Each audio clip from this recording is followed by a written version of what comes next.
নমস্কার, আমি জ্যোতিষী তন্ময় মৌলিক। আজ আমি জ্যোতিষ সম্পর্কিত যে বিষয়টি নিয়ে কথা বলবো, জন্মছকে কি যোগ থাকলে আপনারা পরকীয়া সম্পর্কে লিপ্ত হবেন। এখন আমার কাছে যারা ক্লায়েন্ট আসছে, ম্যাক্সিমাম সেটা মেল ফিমেল দুটোর ক্ষেত্রেই দেখছি বিবাহের পরে তারা নানা সম্পর্কে জড়িয়ে পড়ছেন। গ্রহদের কম্বিনেশন বা গ্রহদের ট্রানজিট আপনাকে নানা দিক থেকে বিবাহের পরে পরকীয়া সম্পর্ক করিয়ে দেয় এবং বিবাহের পরে এই পরকীয়া সম্পর্কের আপনারা জড়িয়ে যাওয়ার পর আপনাদের সংসারে কিন্তু ফাটলের সৃষ্টি হয়। জ্যোতিষ জিনিসটা খুব অথেন্টিক। আমি আজকে বলবো বিবাহের পরে পরকীয়া সম্পর্কের জন্য যে গ্রহটা সব থেকে প্রথম দায়ী, সেই গ্রহটা হচ্ছে চন্দ্র। ন্যাটাল চার্টে চন্দ্র থেকে বিচার করা হয় মনকে কন্ট্রোল করে চন্দ্র। চন্দ্র যদি জন্মছকে খারাপ হয়ে যায় তাহলে কিন্তু আপনার পরকীয়া সম্পর্কে আপনি লিপ্ত হবেন, এটা 100%। জন্মছকে যদি চন্দ্র সঙ্গে রাহু বা কেতু যুক্ত হয়ে যায়, তাহলে চন্দ্র হচ্ছে মনের কারক গ্রহ, তাহলে মন আপনার ঠিক থাকবে না। চন্দ্র রাহু গ্রহণ দোষ, চন্দ্র কেতু একটা বাজে যোগ বলা হয়।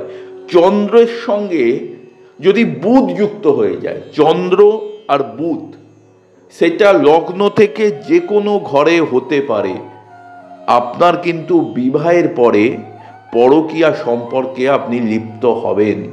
যদি এইট হাউসটা, আমি বারবার করে বলি, 8 হাউস খুব গুরুত্বপূর্ণ ঘর, তাহলে 8 হাউসে যদি কারো শুক্র আর চন্দ্র একসঙ্গে থাকে, এবং 8 হাউসে শুক্র, আমি বারবার করে বলেছি, ক্যারেক্টারের দিক থেকে অনেক কিছু উইক পয়েন্ট তার পাওয়া যায়।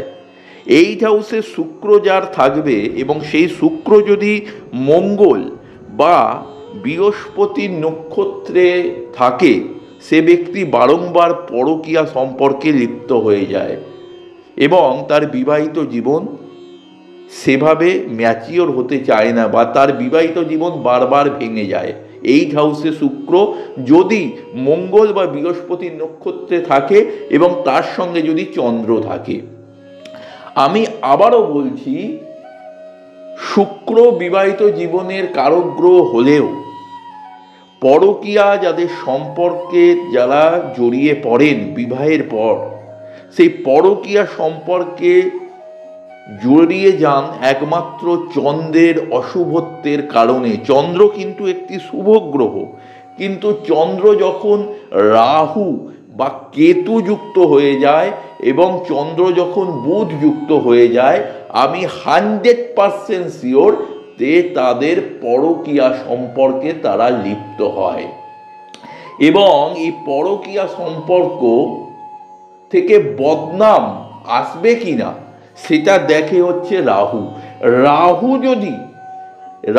যদি কারো চন্দ্রর সঙ্গে যুক্ত হয়ে যায় এবং সেই রাহু চন্দ্রের যোগ যদি লগ্ন থেকে 7th হাউসে থাকে, 7th হাউস হচ্ছে আমাদের বিবাহের ঘর, তার বিবাহিত জীবন কোনোদিন শান্তির হয় না, বিবাহিত জীবনে নানা রকম প্রবলেম ক্রিয়েট করে। যাকে হয়তো আপনি বিবাহ করলেন, সেটা প্রেম ভালোবাসা করে করুন বা দেখাশোনা করে করুন, তার বিবাহিত জীবন কোনোদিন সুখের হবে না। বিবাহ 1-1.5 বছর, 2 বছর, 3 বছর কাটাবার পরে আপনি পরকীয়া সম্পর্কে লিপ্ত হবেন, এটা 100%। তারপর ধীরে ধীরে সংসারে ফাটল আসতে শুরু করবে। যাদের এই রকম কম্বিনেশন আছে, আমার কথা আগে যাচাই করুন।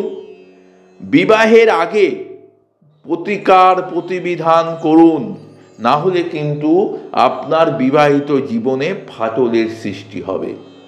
আজকে এইটুকু বললাম। যারা আমার সঙ্গে যোগাযোগ করতে চান, আমার নাম তন্ময় মৌলিক, আমার ফোন নাম্বার 8777423132। নমস্কার, জয় মা তারা, জয় গুরু বামদেব।